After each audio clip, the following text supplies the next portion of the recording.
Hi, welcome to Erik's Correspondence Corner. First, I want to congratulate Maple Grove for becoming Minnesota's newest Beyond the Yellow Ribbon community. Working with our Minnesota National Guards, supporting our troops and their families. Great job and congratulations. Had a busy week in Washington, had a good bipartisan lunch actually with members of both the House and the Senate talking about important tax reform. It's something that I care deeply about and am focused on, making sure we have a simpler and a more fair tax code. Those conversations and those discussions over lunch can be very helpful for finding a final legislative product in a bipartisan manner.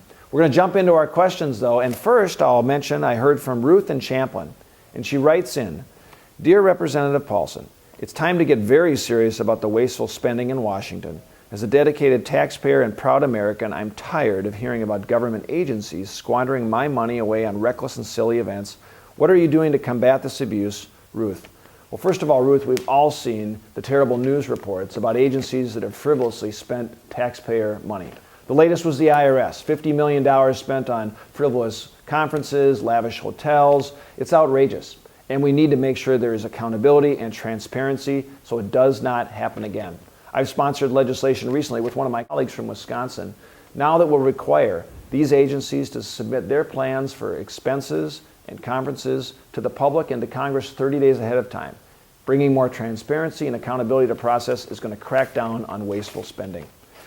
Also this week I had a chance to hear from Janeen in Chanhassen. She emailed in this week saying, "Congressman Paulsen, the selflessness and sense of duty of our women and men in uniform is invaluable. However, as an American and a person of faith, I find it unconscionable the rate of sexual assaults in the military. I urge you to honor the courage of our servicemen and women by guaranteeing their safety, career opportunities, and complete care and well-being when reporting and prosecuting sexual assault crimes. Thank you, Janeen."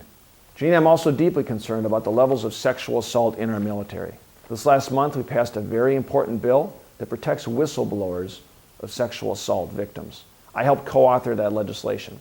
Also this week, we passed a very important amendment as a part of the Defense Appropriations Bill that will prohibit the military from recruiting anyone with a history of sexual assault. I helped co-author that amendment as well.